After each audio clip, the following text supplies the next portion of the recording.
Hello guys, स्वागत है आप सभी का आपके अपने यूट्यूब चैनल एजुकेशनल ज्ञान मैथ्स में। आज मैं आपके लिए कराऊंगा यूपी पुलिस कांस्टेबल और एसएससी जीडी के लिए मैथ की क्लास का प्रैक्टिस सेट 3। इससे पहले मैं इसके 2 प्रैक्टिस सेट करा चुका हूं, जिनका लिंक मैं आपको इस वीडियो के डिस्क्रिप्शन में दे दूंगा। तो चलिए आज की इस क्लास को स्टार्ट करते हैं। देखते हैं क्वेश्चन नंबर 1।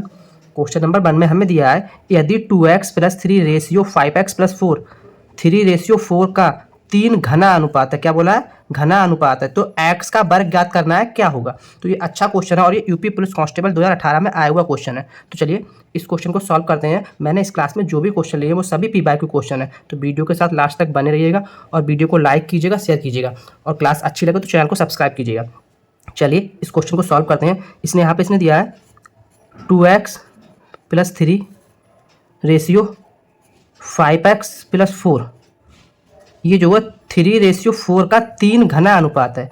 कितने का? 3:4 का 3 घना अनुपात का मतलब क्यूब है इसका। तो यहाँ से जब इसे सॉल्व करेंगे तो ये कितना मिल जाएगा? 27/64। यहाँ से इसकी क्रॉस मल्टीप्लाई इससे कराएंगे तो हमें मिल जाएगा 64 दूनी 128x प्लस 64 तियाँ होता है 192 बराबर में 27 की जब 5x से मल्टीप्लाई कराएंगे तो 27 पंजे होता है 135x प्लस 27 चौका 108। यहाँ से जब हम x की वैल्यू निकालेंगे तो 7x बराबर मिल जाएगा 108 इधर आएगा तो ये हो जाएगा 192 - 108 84। तो यहाँ से जब x निकालेंगे x की वैल्यू तो x बराबर मिल जाएगा 12। बट इसने पूछा क्या है? x का वर्ग ज्ञात करूँ। तो जब यहाँ से हम x का वर्ग निकालेंगे x² तो क्या मिल जाएगा? 12 का स्क्वायर 144, जो क्या होगा हमारा इस क्वेश्चन का answer option number C. Clear? Next question number 2 में बोला है, यदि दो संख्याओं का गुणनफल 2160 है और HCF 6 है तो HCF और LCM का अनुपात क्या है? ये भी यूपी पुलिस कांस्टेबल में आया हुआ क्वेश्चन है। चलिए इस क्वेश्चन को सॉल्व करते हैं। इसे सॉल्व करने की ट्रिक क्या है देखते हैं। इसने बोला दो संख्याएं, तो दो संख्या का गुणनफल इसने ये बोल दिया है। हमें पता होता है कि एक जो फॉर्मूला होता है HCF × LCM, जिसे हम बोलते हैं लासा गुणा मासा बराबर दोनों संख्याओं का गुणनफल। तो दोनों संख्याओं का गुणनफल दे रखा है, हमें क्या देखा? 2160। यहाँ से अगर हम LCM निकालते हैं तो LCM क्या मिल जाएगा? 2160/HCF, ये मिल जाएगा ना। बट इसने यहाँ पे बोला क्या? अनुपात HCF और LCM का अनुपात ये निकालना ना यहाँ पे। तो यहाँ से अगर 2160/HCF कितना 6 दिया है, यहाँ अगर दोनों का हम रेशियो निकालते हैं HCF और LCM का तो हमें क्या मिल जाएगा? HCF/LCM, HCF 6 दे रखा है, LCM ये मिला है 2160/6, तो 6 ऊपर पहुंच जाएगा यहाँ पे। तो 2160 × 6, यहाँ से जब इसे काटेंगे तो क्या मिलेगा? 6 से जब इसे काटेंगे तो 6 तियाँ 18, 3 बचा 36, 6 छंग 36, 0 से हम यहाँ से काटेंगे तो ये 60 में कट जाएगा। बचा क्या हमारा? 1/60, जिसे हम अगर रेशियो के टर्म में लिखेंगे तो इसे लिखते हैं 1/60। क्लियर? समझ में आया? ये क्या होगा हमारा इस क्वेश्चन का answer option number C. Okay. Next question number 3 में बोला है, धनात्मक पूर्णांकों के एक युग्म का योगफल 336 है और उनका HCF मासा 21 है। ऐसे संभव युग्मों की संख्या क्या है? तो ये अच्छा क्वेश्चन है। इस टाइप के कई सारे क्वेश्चन यूपी पुलिस कांस्टेबल और SSC GD में देखने को मिलते हैं। तो चलिए इस क्वेश्चन को सॉल्व करते हैं। इसकी सॉल्व करने की ट्रिक क्या है वो हम देखते हैं।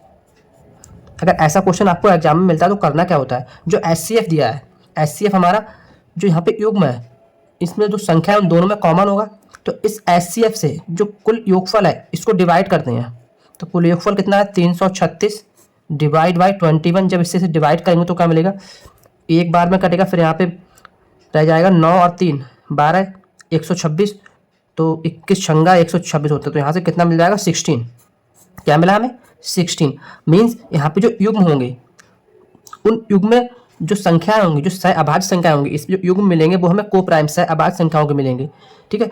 और उन दोनों नंबरों का योग 16 होगा। तो ऐसे कितने युग्म बनेंगे? एक तो 1 बनेगा, एक 15 बनेगा, सॉरी 1 और 15 बनेगा। इन दोनों को ऐड करेंगे तो 16 मिल जाएगा। दोनों हमारी कोप्राइम संख्याएं हैं, सह अभाज्य। नेक्स्ट अगर हम देखते हैं तो यहाँ पे अगर 3 में 13 ऐड करते हैं तो ये भी हमें 16 मिल जाएगा। अगर इसके बाद नेक्स्ट देखते हैं तो अगर 5 में 11 ऐड करते हैं तब भी हमें 16 मिल जाएगा। दोनों कोप्राइम नंबर है, सह अभाज्य संख्याएं हैं। इसके अलावा कोई और बन रहा है इसमें, मतलब कोप्राइम नंबर का हमें एक और बन जाएगा 7 और 9, ये भी दोनों सह अभाज्य संख्याएं हैं और इन दोनों का योग 16 हो रहा है। तो कुल कितने नंबर हुआ? 1 2 3 4, कुल 4 युग्म हो गए। तो इस क्वेश्चन का आंसर कितना हो जाएगा 4, ऑप्शन नंबर सी। क्लियर है, समझ में आया क्वेश्चन? अच्छा क्वेश्चन है और इस टाइप के क्वेश्चन एग्जाम में आने की काफ़ी पॉसिबिलिटी होती है। नेक्स्ट क्वेश्चन में बोला है वह लघुत्तम संख्या ज्ञात करें जिसमें 18, 27 तथा 36 से भाग देने पर क्रमशः 5, 14 तथा 23 शेष बचे। ये अच्छा क्वेश्चन है जो कई बार एग्जाम में आया हुआ क्वेश्चन है। तो चलिए इस क्वेश्चन को सॉल्व करने की हम ट्रिक देखते हैं। इसे अगर ऐसा क्वेश्चन हमें मिलता है तो उसे हम कैसे सॉल्व करेंगे। ट्रिक क्या है, जो ये संख्याएं दी हैं, ठीक है, इसने बोला इससे भाग देने पर प्रत्येक स्थिति में मतलब क्रमशः ये शेष बचते हैं। तो जो शेष बचता है वो इन संख्याओं में से माइनस करके देखेंगे। 18 में से 5 को माइनस करेंगे तो कितना 13 मिल जाएगा। सेम ऐसे ही 27 में से 14 को माइनस करेंगे तो 7 में से 4 जाएगा 3 और 2 में से 1 13 यहाँ भी में आएगा। सेम 36 में से जब हम माइनस करेंगे 23 तो यहाँ भी हमें कितना 30 मिलेगा। मतलब सब में कॉमन 13 मिल रहा है। अब करते क्या है, जो संख्याएं दी हैं इनका हम एलसीएम निकालते हैं। संख्याएं कितनी दी हैं 18, 27, 36। इनका जब एलसीएम निकालेंगे तो हमें क्या मिलेगा, पहले हम इसे 2 से काटेंगे तो 2 नियम 18, ये 27 ऐसा ही रहेगा और 18 दूनी 36 होता है। 3 से काटेंगे तो 3 3 9, 3 नियम 27, 3 छक्का 18। फिर से हम इसे 3 से काटेंगे तो 3 एकम 3, 3 3 9, 3 दूनी 6। ठीक, एलसीएम हम देखें इसका टोटल क्या मिलेगा हमारे लिए, 3 दूनी 6, 6 3 18, ठीक है, 18 3 36 और 3 दूनी 6, 6 3 18, 18 3 54, 54 दूनी 108। तो इसका जो एलसीएम यहाँ पे हमें मिलेगा, एलसीएम वो मिल जाएगा 108। क्या मिला एलसीएम 108। अब करते क्या है, ट्रिक क्या है इसकी, जो हमें एलसीएम मिलता है उसमें से जो हमने माइनस करने के बाद कॉमन मिला है उसको इसमें से माइनस कर दे। तो 108 में से जब 13 को माइनस करेंगे जो अभिष्ट संख्या निकालने के लिए तो हमें कितना मिल जाएगा 95। तो 95 क्या होगा हमारा इस क्वेश्चन का right answer, option number B. Clear है ना। नेक्स्ट क्वेश्चन में बोला है 3 संख्याएं 2:3:4 के अनुपात में है तथा उनका मासा मतलब HCF 12 है, उनके लासा LCM क्या होगा। अच्छा क्वेश्चन है, इस क्वेश्चन को चलिए सॉल्व करते हैं। अगर ऐसा क्वेश्चन एग्जाम में मिलता है तो हमें करना क्या होता है, इसने क्या दिया है HCF हमें दे रखा है। HCF मतलब क्या होता है, हाईएस्ट कॉमन फैक्टर, जो इन सब में कॉमन होगा। तो जब हम इस रेशियो में हाईएस्ट कॉमन फैक्टर की मल्टीप्लाई कराएंगे तो हमें संख्या मिल जाएंगी। तो अगर 12 की 2 में मल्टीप्लाई कराएंगे तो 12 दूनी पहली संख्या 24, 36 और 48, ये हमें क्या मिल गई संख्या है। इनका निकालना क्या है एलसीएम। तो चलिए इनका एलसीएम निकालते हैं। अगर 2 से काटेंगे यहाँ पे हम इसे तो 12, 18 और 2 दूनी 4, 2 चौक 8, 24। ठीक है, फिर से अगर हम इसे 2 से काटेंगे तो 2 शंक 12, 9 और ये फिर से 12 मिल जाएगा यहाँ पे। 2 से फिर यहाँ पे काटेंगे हम यहाँ पे तो 2 3 6, 9 ऐसा ही रहेगा 6। अभी हमारा किससे कटेगा, अगर हम इसे 3 से काटेंगे तो 3 से कट रहे हैं सब। 3 एकम 3, 3 3 9, 3 दूनी 6। अब जब यहाँ से हम इसका एलसीएम निकालेंगे तो 2 3 6, 6 3 18, 18 दूनी 36, 36 दूनी हो जाता है हमारा 72 और 72 दूनी क्या हो जाएगा 144। तो 144 ये क्या मिल जाएगा हमारा इस क्वेश्चन का answer, option number C. Clear, समझ में आया मैंने क्या किया इसमें। नेक्स्ट क्वेश्चन में बोला है 6 घंटियां एक साथ बजना शुरू होती हैं, फिर 2 4 6 8 10 12 सेकंड के अंतराल में बजती हैं। तो 30 मिनट में वे कितनी बार एक साथ बजेंगी, ये हमें निकालना है। अच्छा क्वेश्चन है, तो चलिए इस क्वेश्चन को सॉल्व करते हैं। ट्रिक क्या है इस क्वेश्चन, अगर ऐसा क्वेश्चन हमें एग्जाम में मिलता है तो जो ये संख्याएं नहीं सेकंड जितना भी बचती हैं इन सबका हम एलसीएम निकालते हैं। तो इनका जब हम एलसीएम निकालेंगे तो 2 4 6 8 10 12। यहाँ पे मैं एलसीएम फैक्टर मेथड से निकाल रहा हूँ, सिंपल जो उसका बेसिक मेथड होता है उससे निकाल रहा हूँ। तो चलिए अगर इसके बेसिक से देखते हैं, 2 से डिवाइड करेंगे 1 2 दूनी 4, 2 3 6, 2 चौक 8, 5 और 2 शंक 12। फिर से इसे हम 2 से काट देंगे, एक बार 2 से फिर से कट जाएगा ये। तो 1 1 3 2 5 3 ये हमें मिलेगा ना। अब जब हम इसे 3 से डिवाइड करेंगे यहाँ पे 1 2 5 1 ये मिलेगा ना। यहाँ से इसके मल्टीप्लाई कराएंगे तो एलसीएम निकालेंगे। 5 दूनी 10, 10 3 30, 30 दूनी 60 और 60 दूनी 120 सेकंड। इसका एलसीएम क्या मिलेगा 120 सेकंड। बट इसने बोला क्या है कि 30 मिनट में कितनी बार बजेंगे, यहाँ पे इसने मिनट दिया है। तो अगर हम इसकी जो संख्या निकालेंगे कितनी बार बजेंगे तो करेंगे क्या, अगर इस मिनट को जो मिनट 30 दिया इसे हम किसमें सेकंड में कन्वर्ट करेंगे, क्योंकि एलसीएम मुझे सेकंड में मिला है। इसको हम डिवाइड करेंगे एलसीएम से 120 सेकंड से। करते क्या है, मतलब जितने टाइम में इसने पूछा है कितनी बार बजेंगी उसको हम डिवाइड कर देते हैं एलसीएम से और प्लस करते हैं 1। ट्रिक समझ में आ गई? जो इसने पूछा है कितने टाइम में कितनी बार बजेंगे, ठीक है, तो उस टाइम को एलसीएम से डिवाइड करके उसमें प्लस 1 कर देते हैं। सॉल्व करेंगे से जो मिलेगा वो हमें इस क्वेश्चन का आंसर मिल जाएगा। 1 0 से 1 0 कट जाएगा, 6 दूनी 12 और 2 से जब काटेंगे तो 15, तो यहाँ मिल जाएगा 15 प्लस 1 मतलब 16। तो 16 क्या होगा हमारा इस क्वेश्चन का आंसर? Option number B. अगर एग्जाम में आपको इस टाइप का कोई क्वेश्चन मिलता है तो आप इसी तरह से सॉल्व करें। क्लियर है ना?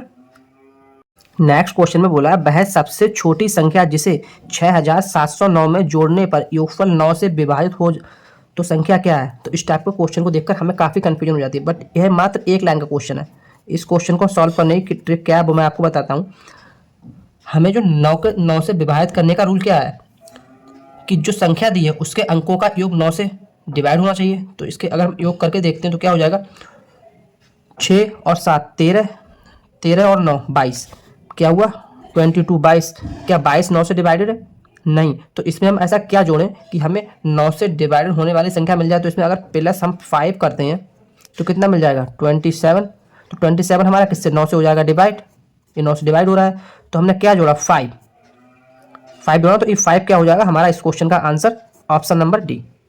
क्लियर? अगर इस टाइप का क्वेश्चन मिलता है तो आपको ऐसे ही करना है। यहाँ पे 9 की जगह कुछ और दिया हो तो बस आपको ये मालूम होना चाहिए कि उसकी विभाज्यता का नियम क्या है। अगर वो आपको क्लियर आपके माइंड में है तो आप उस क्वेश्चन को मात्र देखते ही आंसर बता सकते हैं। क्लियर?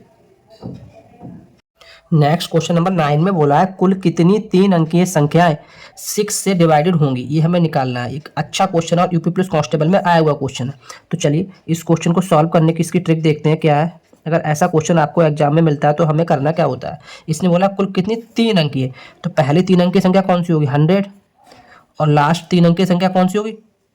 99, सॉरी 999, 999 होगी। इससे पहले 998 आएगी, तो यहाँ से अगर हम लिखें 996, 997 और यहाँ पे आएगी 998, ठीक है, इस तरह संख्या आएगी। और पहली 100, 101, 102, ठीक, यही तो हमारी 3 अंक की संख्या होंगी। अब इन संख्याओं के बीच में इसने पूछा कितनी ऐसी संख्याएं हैं जो 6 से डिवाइडेड है। तो ऐसा क्वेश्चन आपको मिलता है तो हमें करना क्या होता है? सबसे पहले हम स्टार्टिंग से पहली संख्या ढूंढते हैं ऐसी कौन सी है जो 6 से डिवाइड होगी। तो 100 तो डिवाइड होगा नहीं, 101 भी डिवाइड नहीं होगा, 102 एक ऐसी संख्या है जो पहली संख्या कौन सी होगी? पहली संख्या 102 हमारी होगी जो 6 से डिवाइड होगी। लास्ट से हम देखते हैं तो 999, ये तो 6 से डिवाइड नहीं होगा। 998, तो ये हो जाएगा 9 9 18, 18 और 8 26, ये भी डिवाइड नहीं होगा। 997 25 हो जाएगा, इसका ये भी डिवाइड होगा। 996 ये एक हमारी संख्या होगी। तो अंतिम संख्या कौन सी होगी यहाँ पे? अंतिम संख्या होगी 996। अब हमें पहली संख्या यहाँ पे मिल गई और अंतिम संख्या मिल गई, दोनों हमें मिल गई। अब ट्रिक क्या है? ट्रिक मैं आपको बताता हूँ। यहाँ पे एक बेसिक सी ट्रिक आपको याद रखनी है, वो है हमारी अंतिम संख्या बराबर होता है पहली संख्या, ठीक है, प्लस n-1 इंटू 6, मतलब जो यहाँ पे जिसके डिवाइड पूछा है वो n-1 इंटू इससे डिवाइड पूछा है वो। अब यहाँ पे हमें क्या अंतिम संख्या पता है? 996 है, पहली संख्या 102 है, प्लस n हमें निकालना है -1 इंटू 6। तो यहाँ से जब हम इसे सॉल्व करेंगे तो सॉल्व करके हमें जो मिलेगा वो हमें इस क्वेश्चन का आंसर मिल जाएगा। क्लियर है? जब 996 में से 102 माइनस करेंगे यहाँ पे तो हमें मिल जाएगा यहाँ पे n-1 इंटू 6। ये यहाँ पे जब 6 में से 2 जाएगा 4 बचेगा, और यहाँ पे 9 में से 9 बच जाएगा यहाँ पे, ठीक है, 6 में से 2 गया 4, 9 सेम बच गया और 894 ये मिलेगा ना। यहाँ से अगर हम n-1 निकालते हैं तो 894 डिवाइड बाई 6। क्लियर है? समझ में आया मैंने क्या किया है? यहाँ से सॉल्व करेंगे, सॉल्व करके हमें क्या मिलेगा चलिए हम देखते हैं। यहाँ पे अगर 6 से डिवाइड कर दो, 6 एकम 6, 2 बचा 29, 6 चौक 24, तो यहाँ बच जाएगा 5 54, 6 नेम 54, मतलब क्या मिल जाएगा हमें यहाँ पे 149। और 1 ये यहाँ चल रहा है तो n बराबर हमें क्या मिल जाएगा? 1 तरह जाएगा 150। तो मतलब कुल 150 ऐसी संख्याएं होंगी जो 6 से डिवाइड होंगी। ऑप्शन नंबर बी क्या होगा इस क्वेश्चन का राइट आंसर। क्लियर है? आपको बस ये जो मैंने एक ट्रिक लिखाई है ये आपको याद रखनी है इस टाइप के क्वेश्चन को सॉल्व करने के लिए। हम अंतिम संख्या और पहली संख्या फाइंड कर लेंगे और ये जो फॉर्मूला है इस पर रख देंगे और हमें इस क्वेश्चन का आंसर मिल जाएगा। क्लियर है ना? नेक्स्ट क्वेश्चन में बोला है यदि 653x बाई ऐसी संख्या हो जो 80 से पूर्णतः विभक्त हो तो x प्लस वाई बराबर क्या होगा, ये हमें फाइंड करना है। इस टाइप के क्वेश्चन भी हमें एग्जाम में काफ़ी देखने को मिलते हैं। तो मैंने इस क्लास में वो सभी क्वेश्चंस लिए हैं जो आपको एग्जाम में देखने को मिलते हैं। तो वीडियो के साथ लास्ट तक बने रहिएगा। तो चलिए इस क्वेश्चन को सॉल्व करते हैं।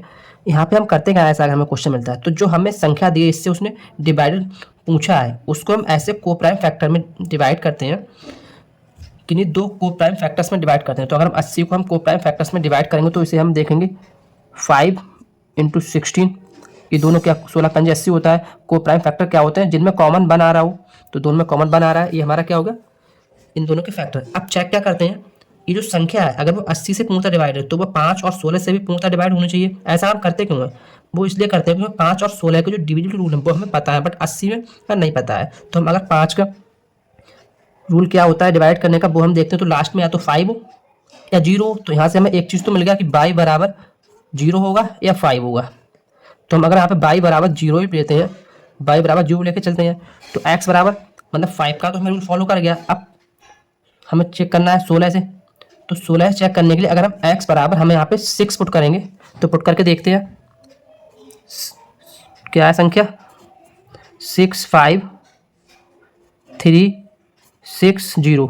इसके लिए पहले हम 5 से डिवाइड करके देखेंगे, तो 5 से तो डिवाइड हो जाएगी, लास्ट में 0 आ रहा है तो ये तो डिवाइड हो जाएगी, क्लियर।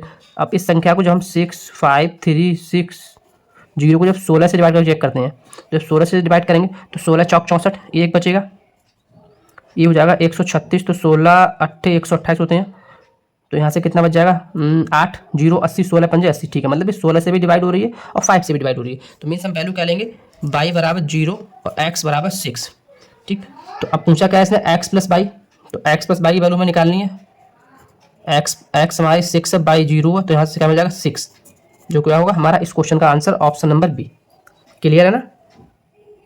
नेक्स्ट क्वेश्चन में बोला है 48 32 7 a 8, ये 11 से पूर्णतः विभक्त है, किससे, 11 से पूर्णतः विभक्त है, तो a के स्थान पर कौन सा अंक होगा। अच्छा क्वेश्चन है, चलिए इस क्वेश्चन को सॉल्व करते हैं। इसने हमें नंबर दिया है 4 8 3 2 7 a 8। तो इस क्वेश्चन को सॉल्व करने से पहले आपके लिए जो 11 का डिविजिबिलिटी रूल होता है वो आपको पता होना चाहिए, तभी आप इस क्वेश्चन को ईजिली सॉल्व कर सकते हैं। तो 11 का डिविजिबिलिटी रूल क्या होता है वो मैं आपको बताता हूँ। कोई संख्या 11 से तभी डिवाइडेड होगी जब उसके सम अंकों के स्थानों का योग और विषम अंकों के स्थानों का योग या तो योग का अंतर या तो 0 या फिर 11 का गुणनफल हो। क्या बोला मैंने, उसके सम स्थान और विषम स्थान। तो इसमें सम स्थान कौन सा है, 8 2 a, और विषम कौन सा है, यहाँ से 4 3 7 8। तो जब इसको हम ऐड करेंगे तो 4 यहाँ से 4 और 3 7 7 और 7 14 14 और 8 22, ये इसके विषम हो गया, माइनस सम 8 और 2 10 और a, तो 10 प्लस a बराबर 11। ये तो इसका रूल है, समझ में आया आपके लिए। जो 11 के डिविजिबिलिटी का रूल है वही होता है। यहाँ से इसे सॉल्व करेंगे तो सॉल्व करके हमें क्या मिल जाएगा, यहाँ पे 10 प्लस a बराबर, ये इधर आएगा 11 इधर आएगा, तो यहाँ पे 11 मिल जाएगा, तो यहाँ से a बराबर हमें क्या मिल जाएगा 1। क्लियर है ना, ऑप्शन नंबर बी इस क्वेश्चन का क्या है राइट आंसर। समझ में आया मैं इस क्वेश्चन में क्या किया और कैसे किया, ये इसकी ट्रिक है। क्या होती है, बस आपको उसको जो 11 का विभाजकता का नियम है वो आपको याद होना चाहिए। क्या होता है कि इसके जो विषम स्थानों के अंकों का योग और सम स्थानों के अंकों के योग का अंतर या तो 0 हो या 11 का डिविजिबल हो। तो यही हमने किया, यहाँ पे 11 का डिविजिबल उसका रूल लगाया और यहाँ से सॉल्व किया, हमें a की वैल्यू मिल गई 1। क्लियर है ना। नेक्स्ट क्वेश्चन में बोला है यदि 1/3/6 पूर्णतः 11 से विभक्त हो तो y की वैल्यू फाइंड करनी है। जो मैंने प्रीवियस क्वेश्चन कराया है सेम उसी रूल पे क्वेश्चन है।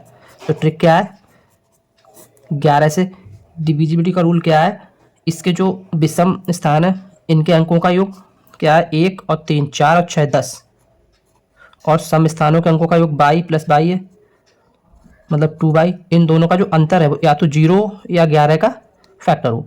तो हम इसको 0 के बराबर करेंगे तो क्या मिल जाएगा, यहाँ से हम y की वैल्यू फाइंड करेंगे तो 10/2 मतलब 5, जो क्या मिल जाएगा हमें इस क्वेश्चन का answer option number D. Clear, समझ में आया। नेक्स्ट क्वेश्चन नंबर 13 में बोला है एक व्यक्ति के पास कुछ मुर्गियां तथा कुछ गाय है। यदि उनके सिरों की संख्या 48 तथा टांगों की संख्या 140 हो तो मुर्गियों की संख्या हमें निकालनी है। क्या निकालना है? मुर्गियों की संख्या क्या है। अच्छा क्वेश्चन है, तो चलिए इस क्वेश्चन को सॉल्व करते हैं। हम यहाँ पे सपोज करते हैं जो मुर्गियों की संख्या थी वो x थी और जो गाय है गायों की संख्या y थी। ठीक है, अब यहाँ पे अगर इस कॉन्सेप्ट से हम देखेंगे तो x प्लस y बराबर कितने होंगे 48, क्योंकि मुर्गी और गाय का एक सिर होता है तो दोनों को जब हम ऐड करेंगे कुल संख्या को तो 48 इसने दिया है ना, दोनों की सिर करें x प्लस y की संख्या हम ऐड करेंगे तो 48 होना चाहिए। सेम अब जब यहाँ पे देखेंगे जो मुर्गी होती है इसकी 2 टांगें होती हैं तो टांगों की संख्या देखेंगे तो 2x और गाय के 4 होती हैं तो 4y बराबर कितना दिया है 140। ये दो इक्वेशन मिलेगा, इन दोनों इक्वेशन को हम सॉल्व करेंगे तो देखते हैं हमें निकालना है क्या है, x की वैल्यू निकालनी है। तो इस इक्वेशन को हम 4 से मल्टीप्लाई कराएंगे तो इक्वेशन क्या बन जाएगी यहाँ पे अगर देखते हैं 4x प्लस वाई 4y बराबर 48 चौकी होता है 192 और यहाँ से 2x प्लस 4y बराबर 140। यहाँ से अब सॉल्व करेंगे तो माइनस जब करेंगे तो बाई से बाई कैंसिल हो जाएगा। यहाँ से हमें 2x बराबर मिल जाएगा 52, x बराबर क्या मिल जाएगा 26, जो हमारा क्या हुआ इस क्वेश्चन का आंसर ऑप्शन नंबर डी, क्योंकि x की तो मुर्गियों की संख्या है। क्लियर है।